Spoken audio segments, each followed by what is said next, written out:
pour ce privilège qu'il nous accorde encore aujourd'hui d'être dans sa maison. David, quant à lui, disait qu'il était content quand on lui parlait d'aller dans la maison de l'Éternel.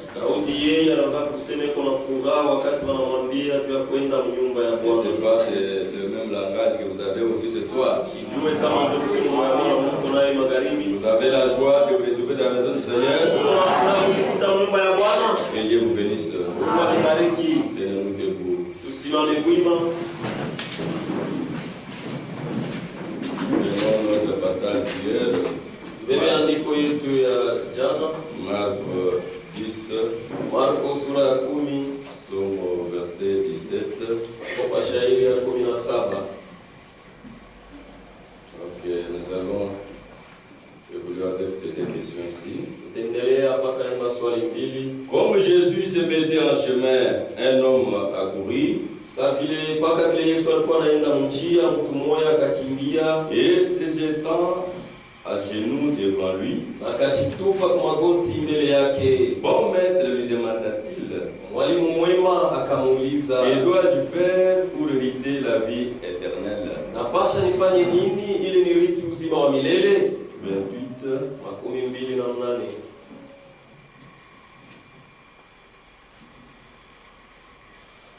Pierre s'est mis à lui dire,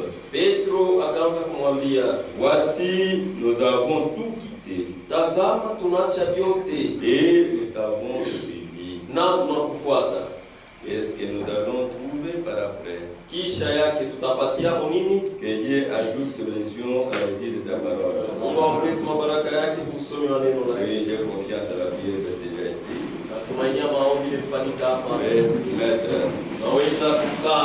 Hier, nous avons commencé ce sermon abandonnant tout.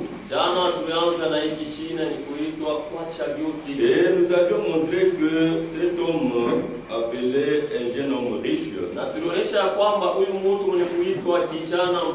il s'était présenté au devant de notre Seigneur Jésus-Christ. Comme Jésus est la vérité, en lui il n'y a pas l'hypocrisie, il ne sait pas dorloter quelqu'un, il ne sait pas flatter quelqu'un, il donne la réponse exacte.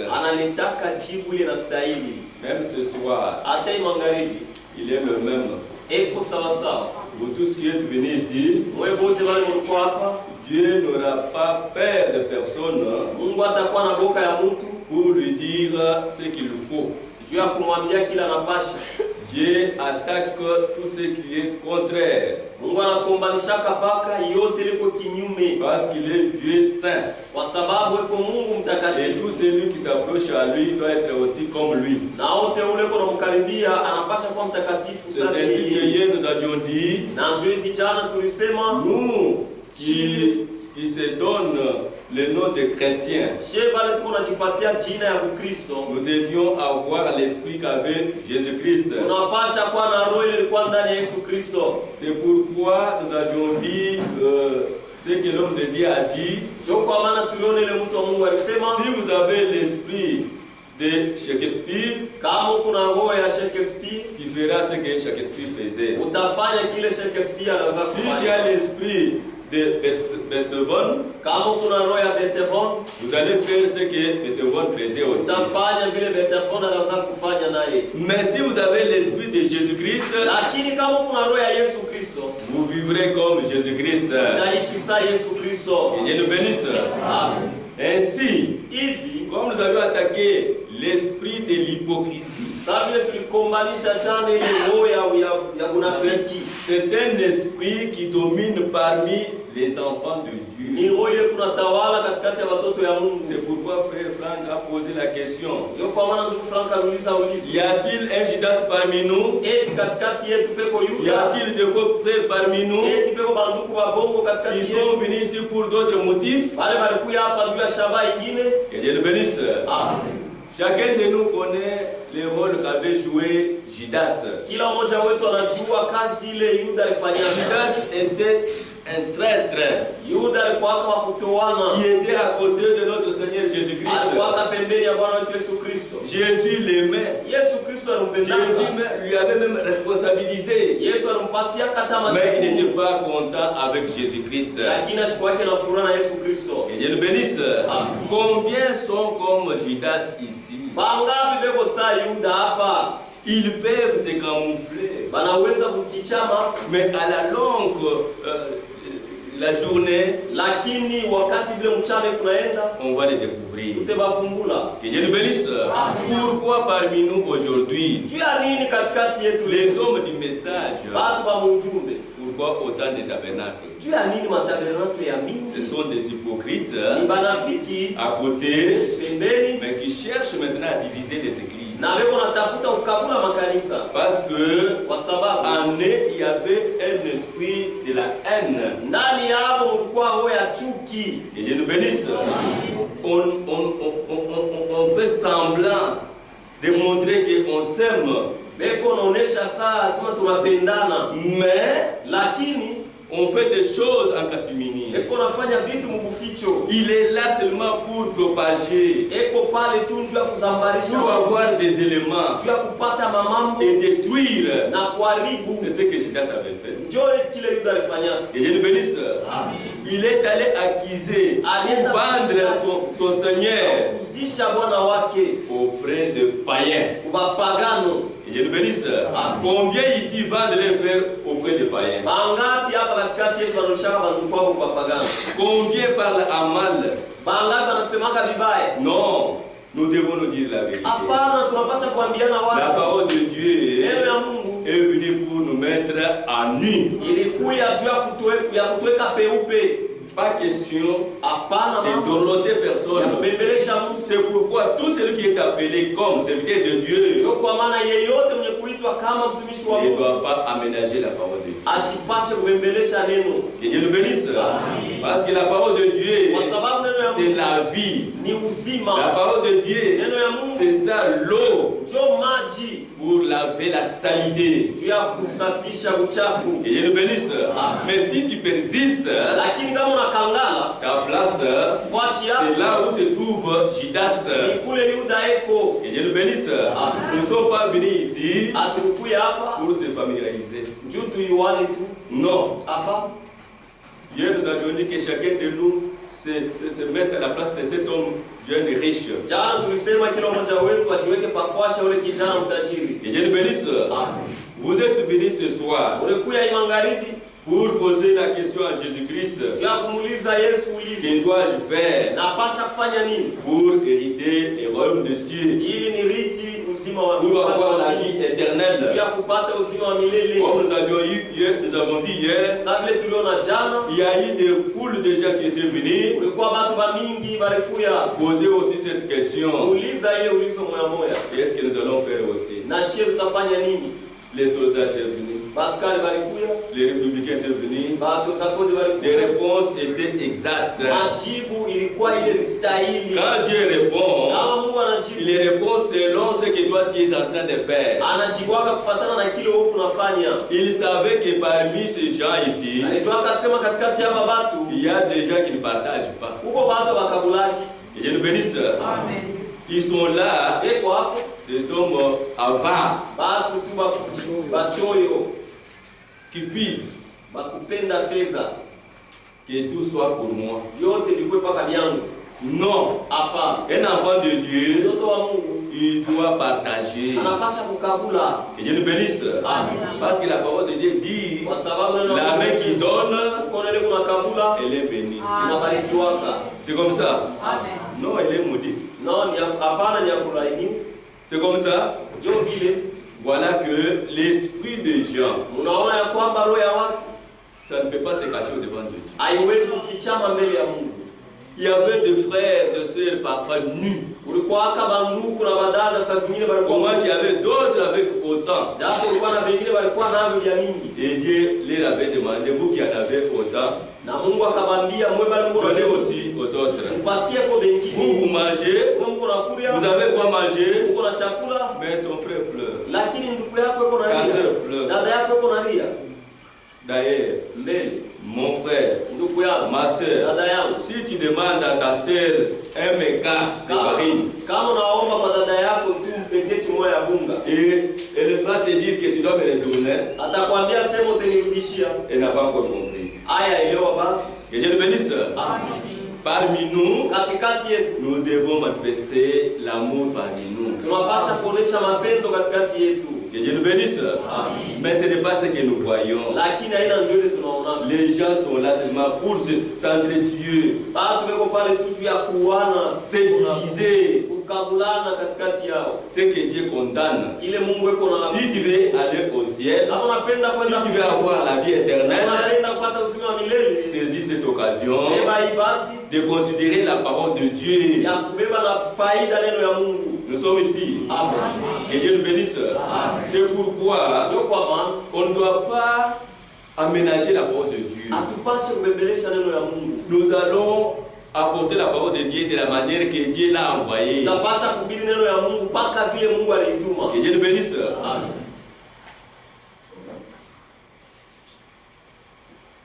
Le frère n'est pas là.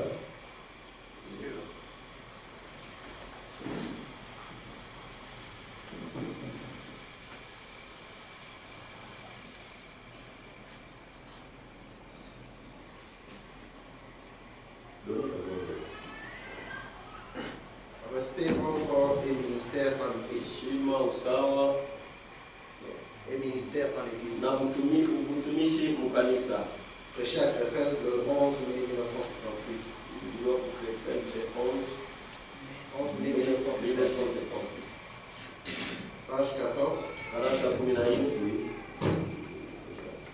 a pas de paragraphe. Vous savez que lorsqu'une chose est confiée à quelqu'un, c'est ce qui a été exprimé dans la parabole des talents. L'un les a enterrés, les autres les ont fait fructifier, et Dieu les a bénis. Nous ne pouvons pas enterrer ce que Dieu nous a mis en lumière. Amen. Ce que je connais que Dieu m'a dit de parler, je ne dois pas cacher ça. Il faut vous dire la vérité. Nous ne pouvons pas le mettre à nouveau sous les poissons. Nous ne pouvons pas non plus continuer à parler selon nos traditions et opinions. Mais nous devons nous laisser conduire en toutes choses par la parole révélée, après que Dieu a révélé sa parole. Dans le même sermon, Frère Branham parle à la page 17 où il dit, voyez, dans une église, il y a le pasteur, le berger. C'est une personne spéciale. Il est équipé de telle sorte qu'il peut supporter le querelle des gens. C'est un portefeuille. Les bœufs de l'équipe. Nous avons parlé de l'équipe tout à l'heure. Et ici, Frère Branham dit, le berger d'une église est la bête qui porte le fardeau. Il est le bœuf qui doit porter la charge, qui doit être porté avec l'église. Il a Ce que l'église pouvait porter, ça y est sur sa charge. C'est un homme qui peut s'asseoir. Si quelqu'un a quelque chose contre un autre, il peut s'asseoir avec les deux familles sans prendre parti pour l'une ou l'autre. Il peut mettre les choses au clair et rétablir l'amour et la douceur. Amen. Amen. Amen. voyez, on est là pour vous dire la vérité. Si ce n'est pas la femme qui est en erreur, si c'est toi l'homme, on ne doit pas vous sauver. Il faut vous dire la chose clairement. Un homme de Dieu ne prendra pas d'un côté. Et bien, bénisse, la parole de Dieu sort. C'est pour la délivrance de tout un chacun. Et bien, bénisse, si nous allons cacher la vérité, nous allons payer les faux passés. Le ministère, ce n'est pas pour nous. On ne peut pas dire mon ministère. Mon ministère, c'est pour Dieu. Vous travaillez pour Dieu. Vous allez répondre à Dieu. Si Dieu vous a donné le temps de parler de sa part, il ne faut pas cacher la vérité. Même si ça fait mal, ce n'est pas ton problème. Que Dieu le bénisse. Toi, dis la vérité. Autrefois, j'avais lu le sermon ici. N'est-ce pas moi qui t'envoie paragraphe 13. Où l'homme de Dieu disait, quand je vois le mal dans l'église, ou quand je vois quelqu'un sortir dans la ligne, je prends la parole de Dieu, je frappe très durement. Et je le bénisse pour que celui-là rentre. Mais si on va vous dorloter, si on va avec l'hypocrisie, ça va contaminer toute l'église. Nous sommes ici. C'est pourquoi la parole de Dieu est venue pour nous ramener à la vérité, à marcher selon la volonté de Dieu. C'est pourquoi vous êtes ici ce soir. Vous êtes venus avec vos questions. Qu'est-ce que nous devons faire? Et Dieu nous bénisse. Écoutez vos amis qui avaient aussi écouté la parole de Dieu.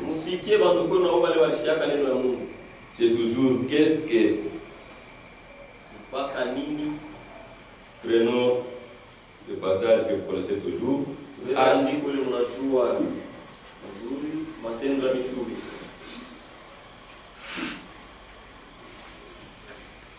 37. Toujours les mêmes questions. Matendo ya Mitume sura ya pili shairi ya 37.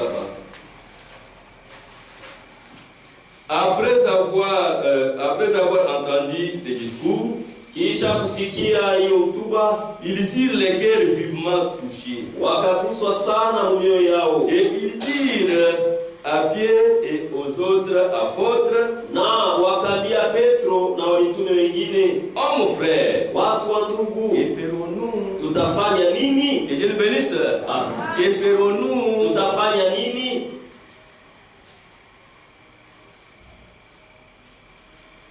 Écoutez la réponse. Musikie jibu. Pierre leur dit, Petro akawaambia, répentez-vous. Mutubu. La parole de Dieu neno ya Mungu ne peut pas vous dorloter. Haiwezi kunibembelesha. Le Saint-Esprit savait que vous êtes des pécheurs. Roho Mtakatifu alijua kwamba mko batenda dhambi. Comme nous avions dit hier dans le film de l'homme qui réfléchit. Le péché, c'est le péché. De l'homme qui réfléchit. De tuer. Vous devez vous repentir. Unapasha kutubu. Il n'a pas dit parce que toi tu investes, tu ne fais pas ce péché. Tu es un homme juste, tu es un homme parfait. Or, il n'y a personne parfait sur cette terre. Et Dieu le bénisse.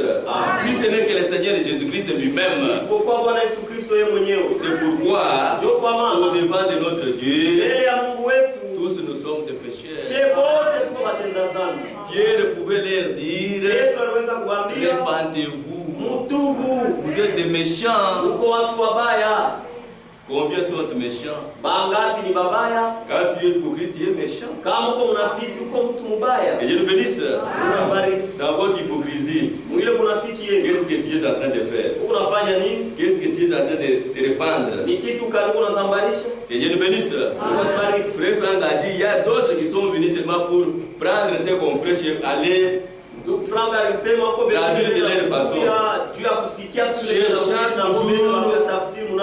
cherchant toujours des fautes. Et Dieu nous bénisse. Il y a des choses qui se passent dans les messages. Dieu ne t'a pas donné le ministère des divisions.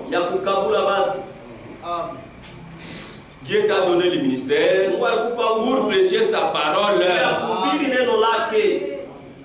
Il est Dieu de l'ordre. Dieu connaît celui qui a placé dès avant la fonction du monde. Que Dieu nous bénisse. Nous devons respecter.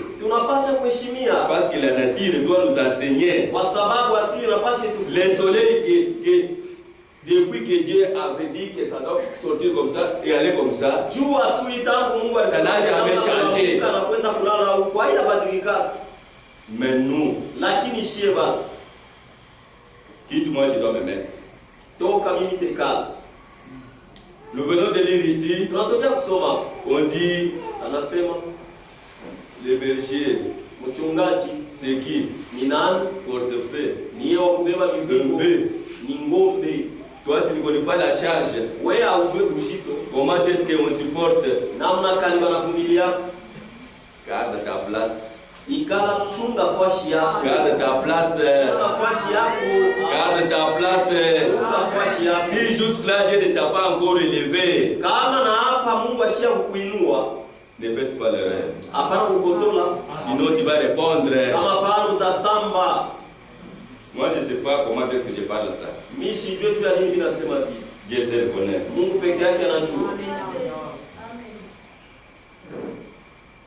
Pierre leur dit, répandez-vous et que chacun de vous soit baptisé au nom de Jésus-Christ pour le pardon de vos péchés. Et vous recevrez les dons du Saint-Esprit. Le Saint-Esprit ne peut pas venir sur toi en tant qu'hypocrite. Ça ne viendra pas. Et Dieu nous bénisse. Nous avons un Dieu qui respecte sa parole. Quand nous venons au devant de notre Dieu, nous devons prendre tout ce que Dieu nous dit en considération.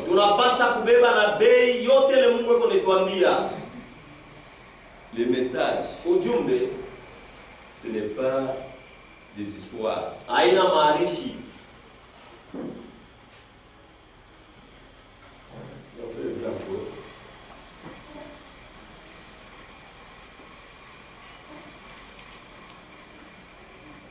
L'accomplissement des prophéties bibliques dans notre temps.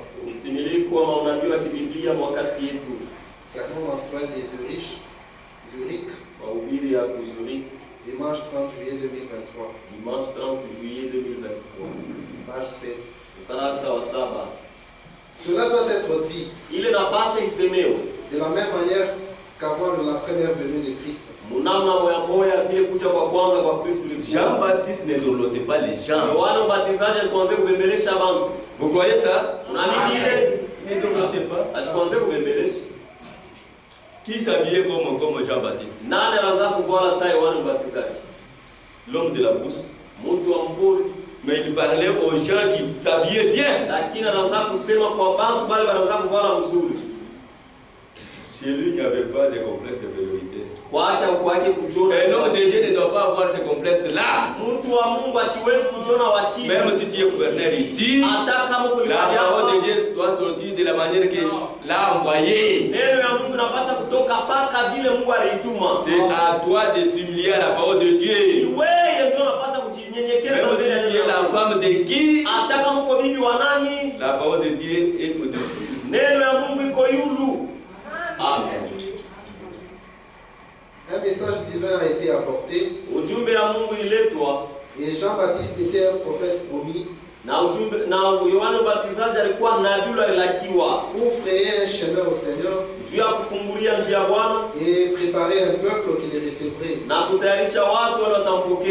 Ainsi, Dieu a fait la promesse qu'avant que le jour terrible de l'Éternel n'arrive, avant que le soleil ne perde son éclat, vous croyez cela? Est-ce que vous croyez ce qu'on est en train de lire? et que la lune ne s'échange en sang, avant que le jour du salut n'arrive à sa fin,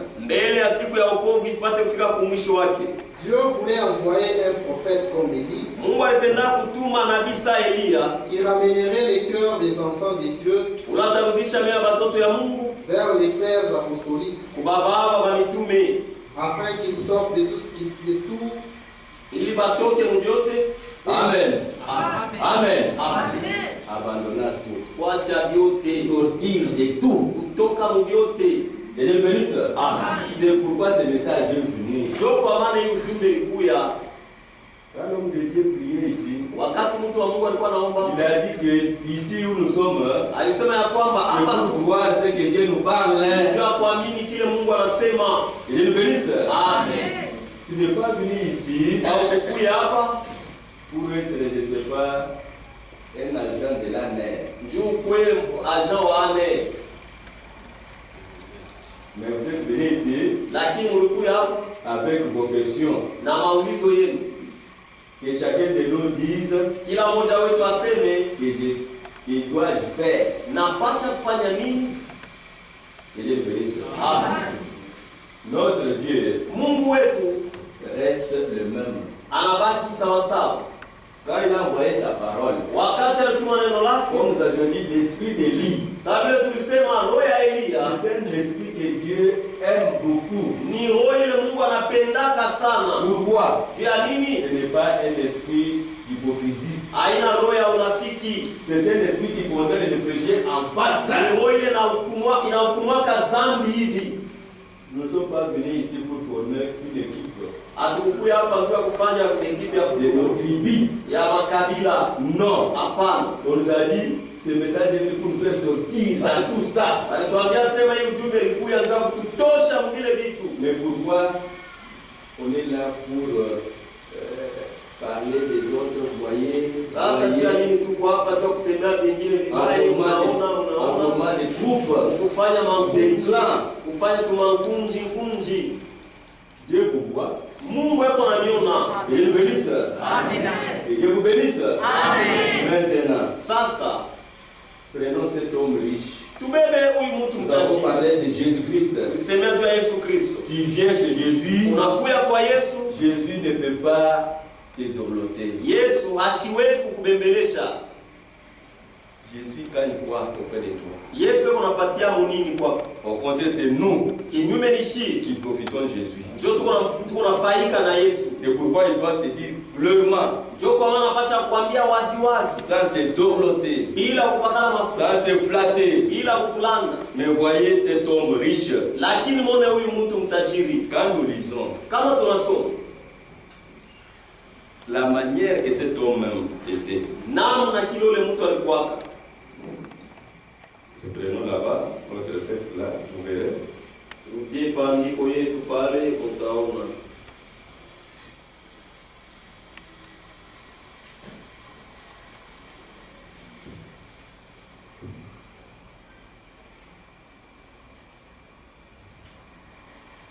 Comme Jésus se mettait en chemin,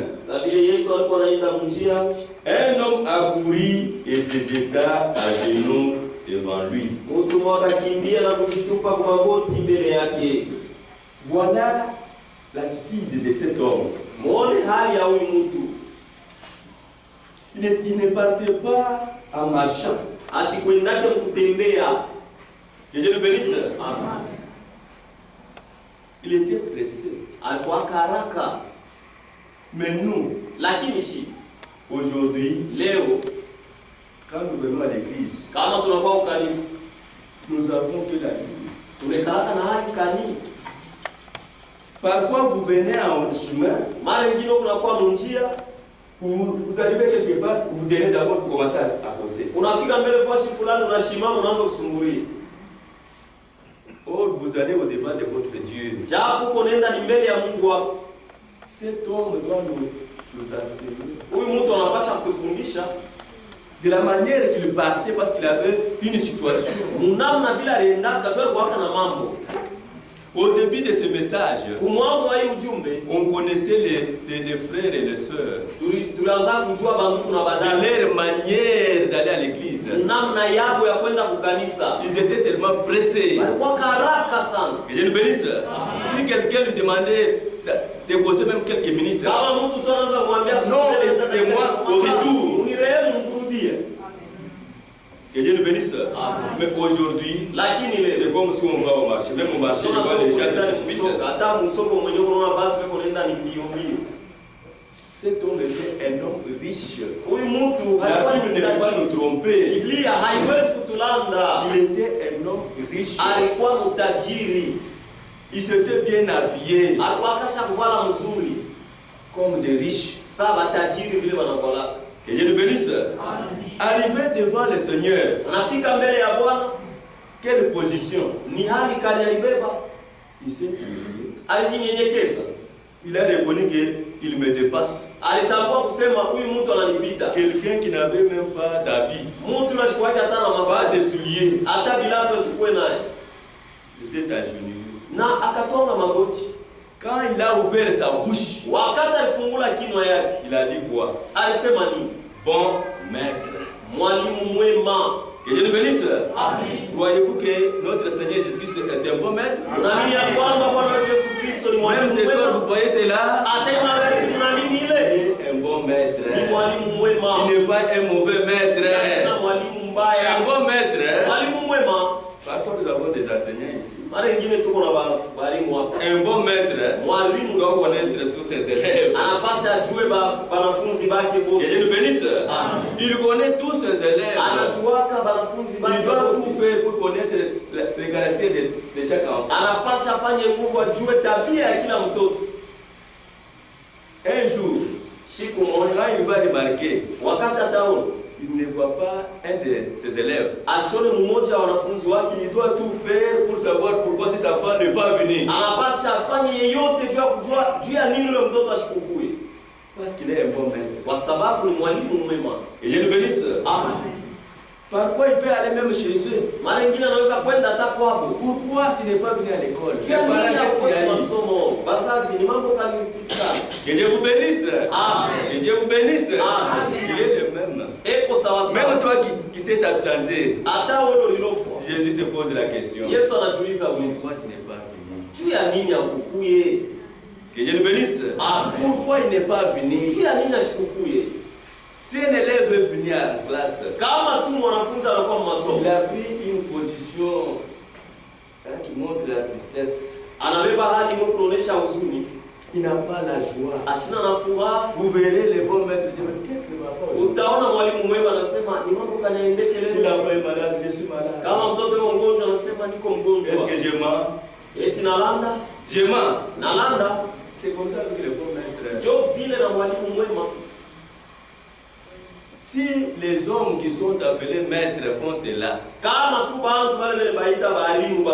mais à combien plus forte notre Seigneur Jésus-Christ? C'est pourquoi ce soir, il connaît tout le monde ici. Tout ce qu'il y a comme raisonnement en vous, Dieu connaît. Tout ce que vous murmurez, toute difficulté, Dieu connaît. Il est un bon maître.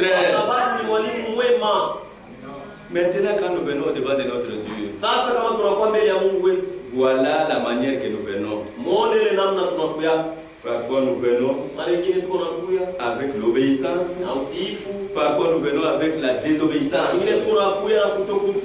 Que Dieu nous bénisse. Pour cet homme riche, que chacun de nous maintenant se pose des questions lui-même. Au devant de mon Dieu ce soir, suis-je obéissant ou désobéissant? Toi qui es venu, cet homme riche était venu de lui-même. Jésus ne l'avait pas appelé. Il est venu. Une fois se pointé devant Jésus,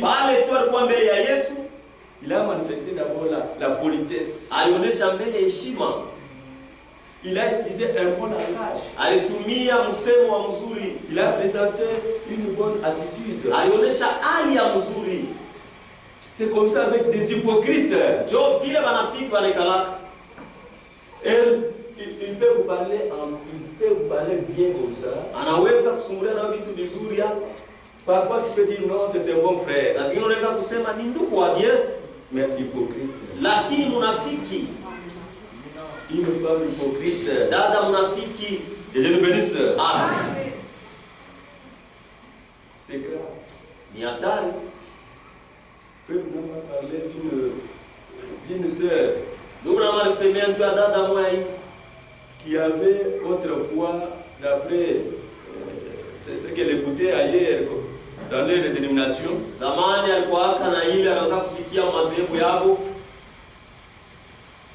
elle se comportait même devant son mari sans respect. Mais quand on voit les pasteurs venir, elle se fait chrétienne. Que Dieu nous bénisse. Si nous pouvons nous poser la question ce soir, même chez nos frères ici, qui peut témoigner que chez moi j'ai une chrétienne? Vous verrez qu'il n'y aura pas de doigts à se lever. Même si on posait la question ici, qui peut témoigner que chez moi j'ai un chrétien?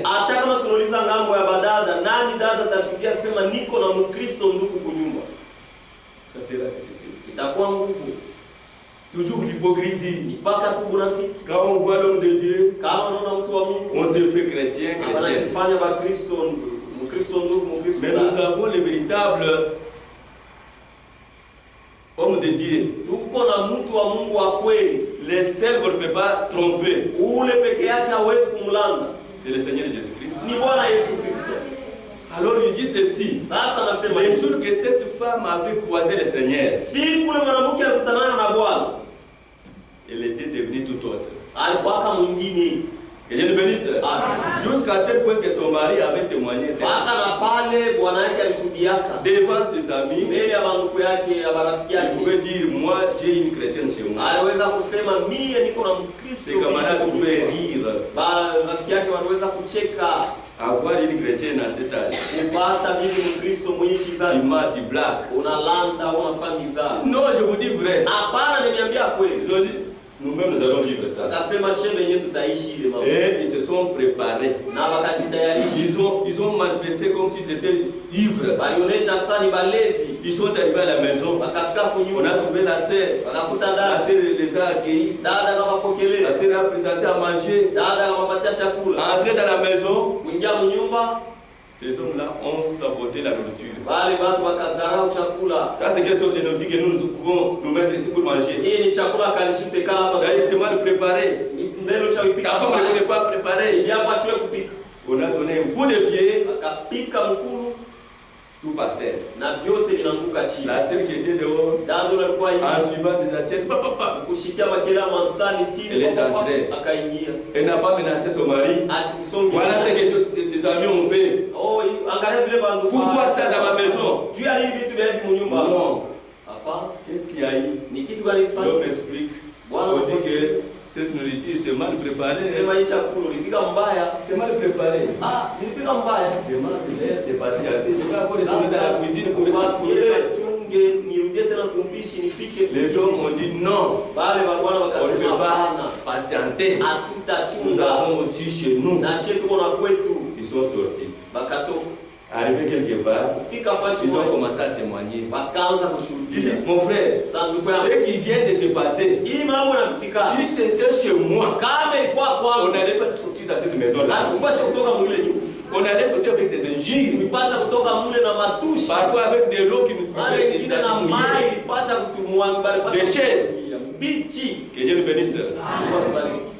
On ne doit pas être des hypocrites. Quand nous venons devant de notre Dieu, c'est pour devenir des hommes et des femmes nouvelles. Ni juu tupate kuwa banaume bapya na badada bapya. Ne venez pas à Christ avec une désobéissance. Hapana kuya kwa Kristo na kutokutii. Cet homme qui était venu, ule mtu alikuya, Jésus va lui dire maintenant ce qu'il faut faire. Yesu atamwambia sasa kila anapasha kufanya. Jésus, Yesu, sa voix c'est comme ça. Njia yake ni hivi. Suivez ce qu'il dit. Mufuate vile anasema.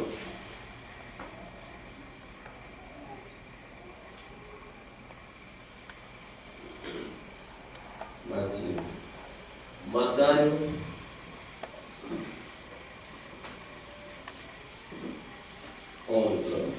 Mathayo sura 11.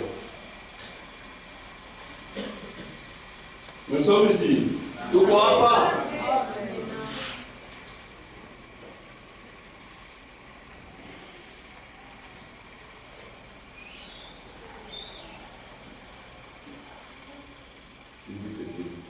Venez, prenez mon joug, Mubebe nira yangu yenu, et recevez les instructions. na mpokee maagizo yangu, Car je suis doux kwa maana niko mpole et humble de cœur, na mnyenyekevu et moyo, vous trouverez du repos pour vos âmes. na mtapata pumziko ya manafsi yenu. Que Dieu bénisse. Amen. Prenez les instructions de notre Seigneur Jésus-Christ. Posez cela. Mubebe mafundisho ya Yesu Kristo, muibebe na Et faida, vous aurez du repos. na mtapata pumziko. Que Dieu bénisse. Amen. Nous allons maintenant dans Matthieu toujours 10. Tenda Mathayo sura ya 10. Qu'est-ce que vous allez prendre? Mtabeba nini? Je vais supporter les injures, tout pour Jésus-Christ. Unapaswa kuvumilia matukano yote ili juu ya Yesu Kristo. 38. Celui qui ne prend pas sa voix ule asitabeba msalaba wake et ne me suit pas na kunifuata n'est pas digne de moi. asinistahili mimi. Il est bénisse. Voilà l'instruction de notre Seigneur Christ. Ndio mafundisho ya Bwana wetu Si Yesu vous Kristo. voulez avoir la vie éternelle. Kama unapenda kupata uzima wa milele, Maintenant, retournons maintenant à ce que Dieu avait dit à cet homme riche urudie sasa kule Mungu aliambia huyu kijana mtajiri. qui était parti pour avoir la vie. Unaendaka kwa kupata uzima.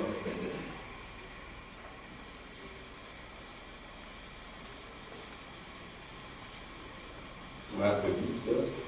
Marko sura ya 10. Avec 17 là. Nashuka na sheria 17. Jésus lui dit, Yesu akamwambia, pourquoi m'appelles-tu bon? kwa nini unaniita mwema? Il n'y a de bon que Dieu seul. Uko mwema mmoja tu, Mungu. Jésus connaissait leur langage. Yesu alijuaka kusema kwao. Il ne considérait pas Jésus-Christ. Abapanze kumbeba Yesu Kristo na C'est faida. pourquoi Jésus va lui faire retourner. Ndio kwa maana Yesu atamrudisha. Pourquoi tu es venu? Juu ya nini unakuja? Et tu me dis, bon maître, Na uliniambia mwalimu mwema. vous vous dites que il n'y a que Dieu seul. Mwewe unasema tu kuko Ulimwengu peke yake. Amjue Mais mimi. aujourd'hui tu viens ici. Sasa ni leo ndio unakuja.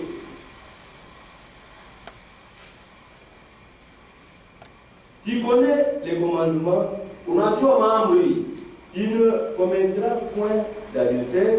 Usizini, Tu ne tueras point. usiue, Tu ne déroberas point. usiibe, Tu ne diras point de faux témoignages. usishuhudie uongo, Tu ne feras tort à personne. usikosee mtu. Quand toi tu divises là, Wewe wakati unakabula watu, tu sais ce que tu as créé unajua kile unaomba dans pale. lequel ton frère qui avait la charge. Moyo wa ndugu alikuwa na ile kushika.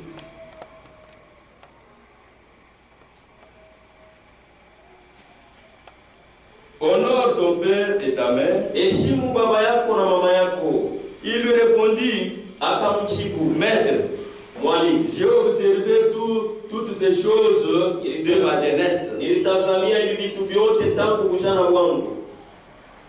Jésus l'ayant regardé, Yesu akimwangalia l'aima akampenda et lui dit, na akamwambia, il te manque une chose. Kuna kukosa kitu kimoya.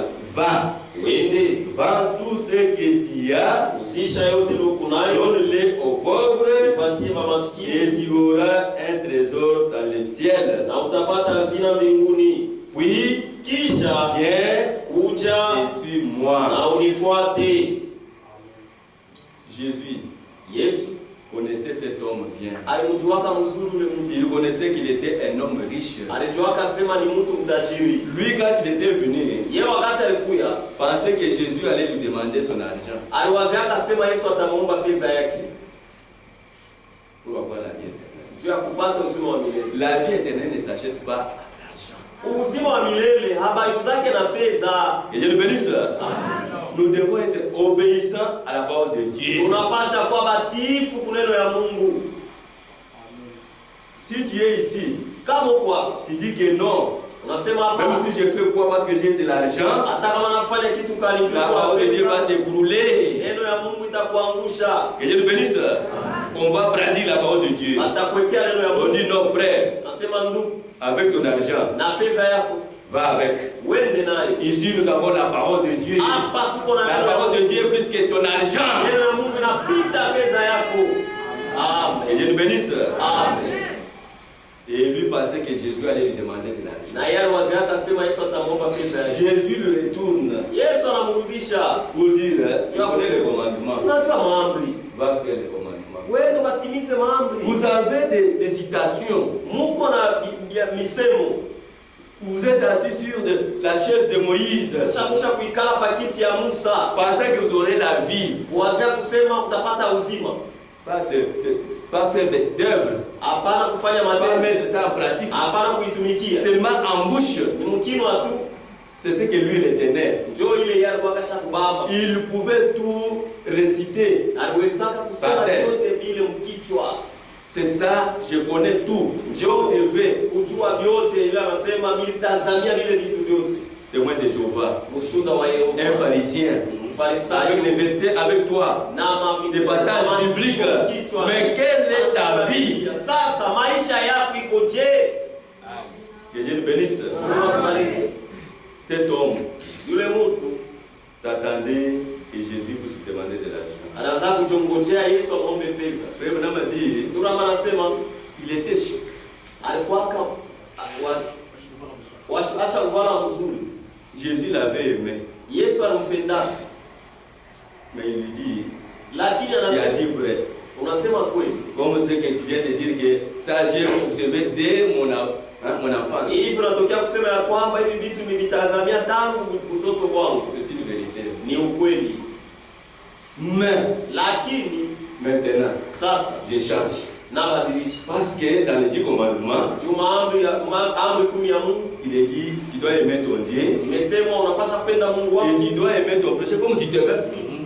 Tu t'aimes toi-même. Unapaswa kupenda jirani yako sema unajipenda wewe mwenyewe. Et Dieu nous bénisse. Amen. Jésus change. Yesu anabadilisha. Il dit maintenant, anasema sasa, va. Wende. Va. Wende. Prends tout ce que tu as. Beba yote unayo. Toi tu pensais que moi j'allais te demander ça. Wewe unasema nitakuomba hiyo. Mais je te dis, lakini nakwambia, va. Wende, vends tout. Uzisha yote. Donne d'autres aux pauvres. Na ingine kabla wa maskini. Puis viens. Kisha ukuye et suis-moi. Na unifuate. Et Dieu nous bénisse. Amen. L'homme dit, ule mtu anasema, ce n'est pas possible. Haiwezekani. Moi, mie prendre ce que j'ai donné aux pauvres. Ubeba hivi niko navyo nipatie wa maskini. Et de suivre toi. Na kufuata wewe. Moi j'ai une bonne maison. Mimi niko na nyumba nzuri. Je dors en tout cas bien. Mimi nalalaka mzuri sana. Mon lit, kitanda yako comme ça. Iko bunene paka hivi. Toi tu dors où? Wewe unalalaka wapi? J'ai pensé que tu allais demander de l'argent. Toi tu me dis que j'ai donné ça aux pauvres. Moi je sais devant toi, je suis pauvre. Tu me vois, je n'ai pas d'habit. Avec il y a quoi? Des sandales. Que Dieu le bénisse. Amen. L'homme dit, je ne peux pas le faire. Ule mtu mtajiri asema siwezi kufanya ile. Jean-Baptiste a dit partager. Yohana Mbatizaji alisema, Jésus lui dit, Yesu anamwambia, va, wewe prends ce que tu as, beba vile kuna, va, usisha, l'autre partage au pauvre. ingine kabla wa maskini. Que Dieu le bénisse. Ta croix est sur moi. Beba msalaba wako na unifuate. Ce n'est pas la croix que nous voyons les gens des catholiques porter. Aina msalaba ile tunaona baadhi wa Mkatoliki wanavala hivi. Que Dieu le bénisse. C'est du mensonge. Ni bongo ile. Piétine-lui seulement. Umkanyange tu avec la croix. Na msalaba tu vas sentir ce qui va sortir. Utashikia vile vitatoka. Que Dieu le bénisse. Amen. La croix. Msalaba. Ce n'est pas ce que vous portez là. Aina ile mnavalaka. Que Dieu le bénisse. Amen. La croix de Jésus. Msalaba wa Yesu. On t'appelle. Anaanza kumpika. Pas de paroles. Hakuna kusema kitu. On a injurié. Balitukana. On a tout fait. Balifanya vyote. C'est cette voie que vous voyez ici. Njoo nchi ya si tu veux suivre le Seigneur. Kama unapenda kumfuata Bwana, supporter. Mvumilie. C'est pourquoi on a dit. Njoo kwa maana balisema. Il doit supporter. Anapaswa kuvumilia. Il y a des choses qui se passent ici. Même ceux qui parlent à mal, ce n'est pas tout le monde qui parle à bien. Mais vous allez toujours l'aimer. Vous allez toujours l'aimer.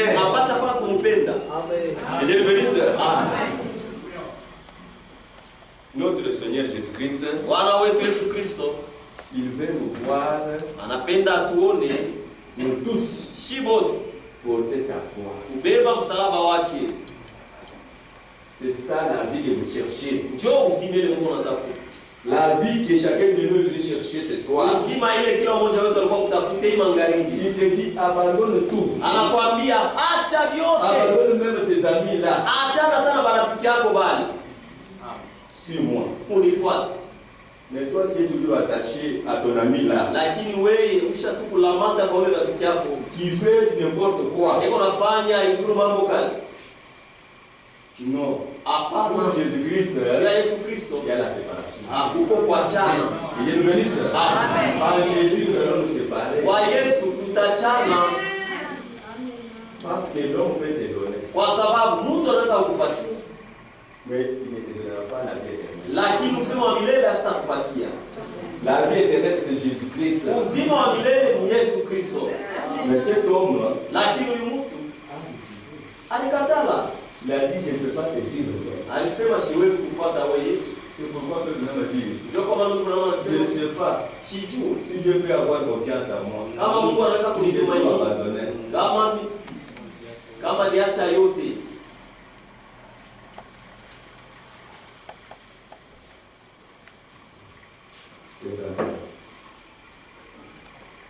Une délivrance totale.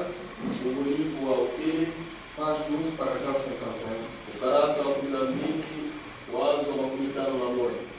Je me demande ce matin si, comme chrétiens, nous avons abandonné notre propre volonté. Et si nous nous sommes complètement abandonnés à Dieu. Amen. Amen. Ce soir, demandez-vous si vous avez tout abandonné. Si vous avez abandonné votre volonté, votre opinion, votre pensée. À tel point que Dieu peut avoir confiance en nous dans la position où il nous a placés. Je me demande ce matin si moi-même je pourrais être tellement abandonné à Dieu, même moi, même mes frères, que Dieu pourrait avoir confiance en moi. Dieu peut avoir confiance en nous. Pourrait avoir confiance en frère Neville. Neville est là. Dieu peut avoir confiance en lui. Je ne parle pas en Amérique, mais nous sommes ici. Prenons ici. Pourrait avoir confiance à notre conseil des administrateurs. Les administrateurs. Avez-vous tout quitté? Avez-vous tout abandonné pour que Dieu puisse avoir confiance en vous? Vous travaillez comme il se doit. Pour le Seigneur. Vous avez tout abandonné pour travailler pour lui. C'est ce que vous êtes en train de faire. Il n'y a pas de fraude. Dieu peut avoir confiance en vous. Vous les hommes d'affaires. En notre conseil des diacres, vous les diacres, Dieu peut avoir confiance en vous. Avez-vous tout quitté? Avez-vous tout abandonné? Et vous travaillez convenablement. Ou aux membres de notre église, les membres, avez-vous tout quitté? Nous avons tous une place et nous avons un devoir. Le ministre a une place. Que Dieu vous bénisse. Que Dieu vous bénisse.